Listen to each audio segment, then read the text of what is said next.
Hi everybody, welcome back. This is Stephen Fastuca, Creative Web Designs. www.creativelyconstructed.com is our website. We are Joomla developers. We provide custom websites for small businesses mostly and Joomla training.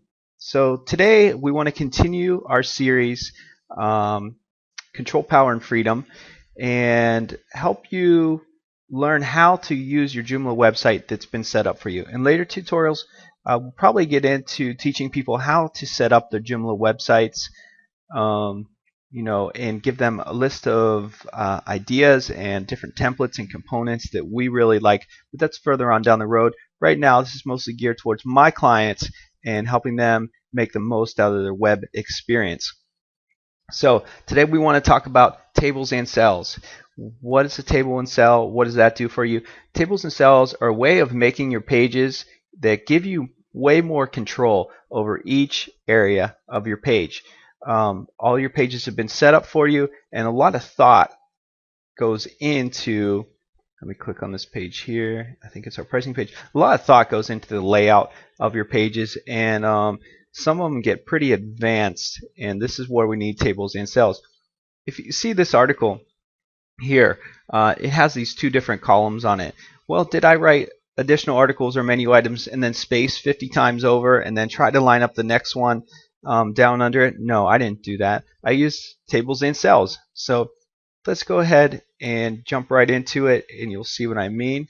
I'm going to go to our blog page, and I'm going to go to submit an article. So we're going to create a new article here, and let's call this pricing menu test, and that way I'll know which one to delete. Keep my website nice and clean. Here is the table icon right here, and if I click on this, it brings up the insert modify table box.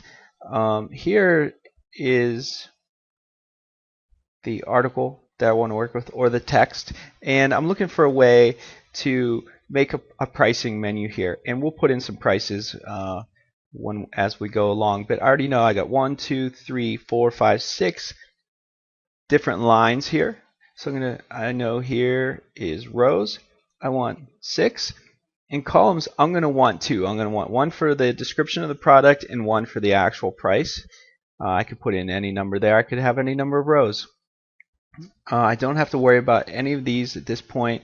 Width, I probably want to go ahead and put in the width of the table here and control that. If you didn't do that, it'd be dynamic. Joomla just knows. But I'm going to go ahead and put in 585. I know that is how much space I have to work with on my web pages. If you're my client, it's either 665 or 585, just depending on the size of your sidebar. If you didn't have a sidebar at all, it'd be 910. And you can just bet it's going to be one of those, and it's an experimentation type thing. If you put your text, you hit save, and your text is running off your page, your images are running off, you're not seeing all your text or something like that, you've missized your table. Let's go ahead and create the table here. Hit insert. There we go. We got 1, 2, 3, 4, 5, 6 rows and 2 columns. Now let's go over here. We've got web design pricing.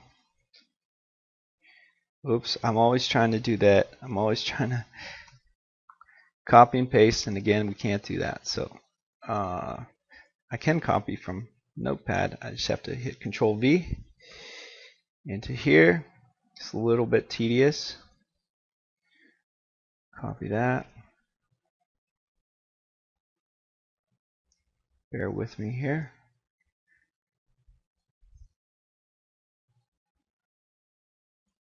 Alright, I've had enough of this. I'll skip that one. Copy, paste, and this is actually a good lesson here because, alright, now we have an extra row.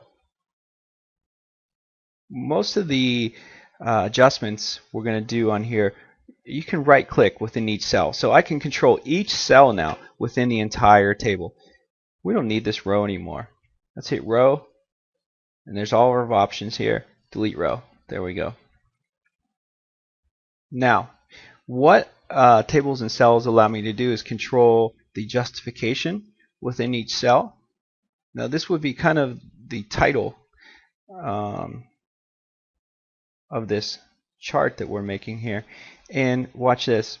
Bang. Now I can use these justifications. I can center that. It didn't center the rest of the text. I just centered this area right here. All these others remain justified to the left. I could justify that to the right. I don't want to do that. But I do want to make font size 12. I can't select the entire table and say font size 12. I do have to work within each individual cell and format each line here. And the same would be true for colors and also for font families. If I wanted to change all this to Arial, yeah, I got to highlight, each bit of text here and change them to Arial. Okay, now over here on the right, what do we want to have, and how do we want to space this? Well, obviously our prices aren't going to fit in here. It will dynamically update. And let's just say this is $100. Our sites are not $100. Don't get too excited. And let's make this $200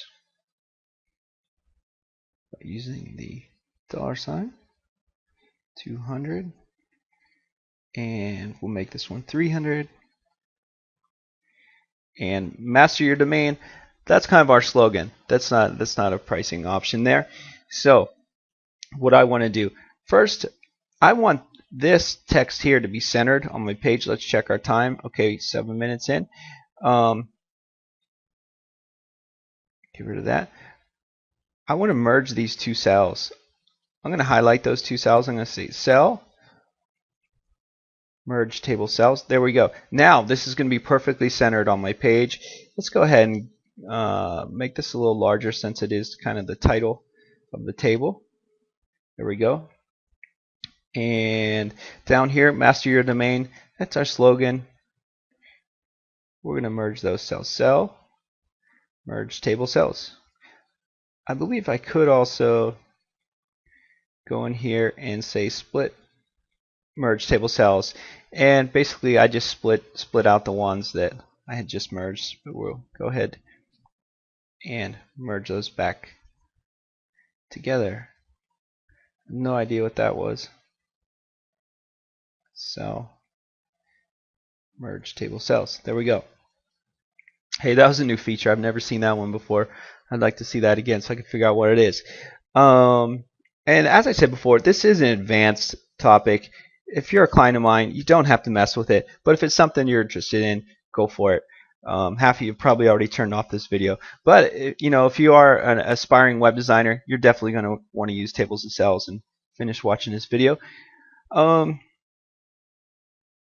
there we go. I don't think I made the text 12 on here. Font size 12. Font size 12. And now you just want to highlight the text, not the whole cell. It gets a little tricky, especially if you have a really fast mouse like I do. You gotta turn down the speed on there. Oh, see the $sign didn't go to 12. Alright, highlight that. Font size 12. There we go. Now I probably want to make these. I want to decide the width of this right column. Table cell properties. This is where I access all the properties for each individual cell. I'm going to go in here. Now it's just defaulted to a width that fits the text that's in there. Why don't we go ahead and make it 60 pixels wide? And that's just a guess. You're always guessing with this game. Here we go. Okay, so that made 60. We're like, well, we'd like to see those pushed over the page a little more. Table cell properties. Oops, I didn't want to do that. I wanted to be in here. Cell, table cell properties. Now that's 60. Why don't we make it 150? See what that looks like. It's just an experimentation game. There it is. That looks pretty good to me. I want to go down here. Our slogan. Why don't I center this text there? I could justify all this text to the right if I wanted to. I don't necessarily want to do that. And there's our table. Let's save it. Oh goodness, did I forget to pick the section? See, I told you guys about this before. Yep, I did. So this is a great example. What happens when you forget, you're on the front page of your site, add an article, and you forget to pick the section and category? Well,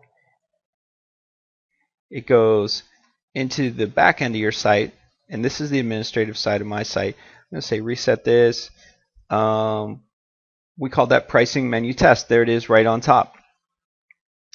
And see, I didn't lose it. I just have to go in and tell it where to go. Here it is, section and category. And I want to put that on my news page. And I save it. No problem at all. So if you do that, don't hesitate to shoot me an email. Say, hey, Steve, I lost my article. No problem. I'll get it for you.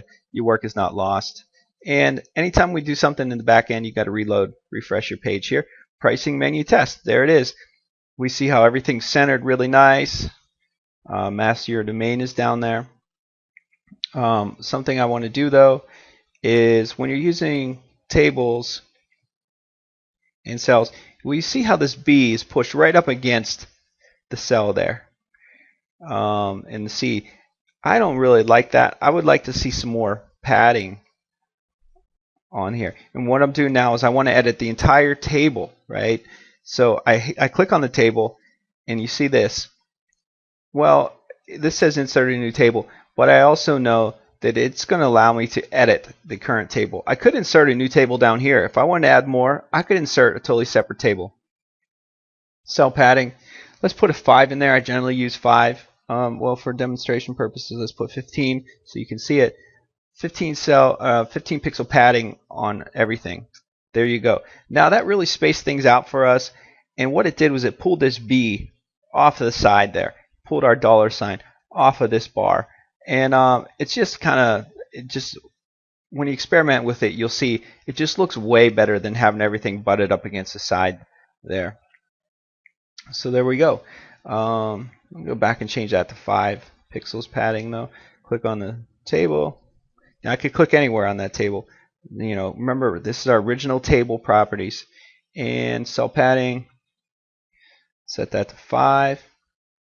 Update. So far we've learned how to merge table cells, how to set up our tables, how to do the padding. Now let's say, oh, I forgot one. I forgot one of these things here. And now I want to add another row. Right click in there, it says row. I could delete this row, but I want to insert a row before this row. There we go. And cell. What happens if we do this? There it goes. I split that, and actually that was really cool. I was actually able to put in that second column there by hitting split. Okay, and let's say SEO services. I can just type right in here if I want. Oops, there it is. Yeah, SEO SERVICES, and now you'll notice it's centering this. Why is it doing that? Because I basically copied this row and it copied the settings. I'm going to right click on here. I'm going to say not table properties. I want table cell properties because I just want to control this one cell. Alignment, we're going to set that to left. Update. I don't know why that didn't work. Let's see. Boom. There it is. I don't know what I did. And I don't even have to highlight the text to change the justification. Here it is, put back in the middle. Here it is, put on the left. Here it is, put on the right. Okay, piece of cake. Everything within that cell will pick up the attributes there. And I'm going to say this would be $400. Of course, now I got to adjust this font. And it's a lot of trial and error is what this is, learning to use these. So there, we learned how to add another row if we need it. And that's about it for tables and cells. I mean, it's just a matter of practice. Get used to doing it. Get used to using them for sure. If you have questions on using tables and cells, don't hesitate to email me. Comment on my site. My email is sales@creativelyconstructed.com.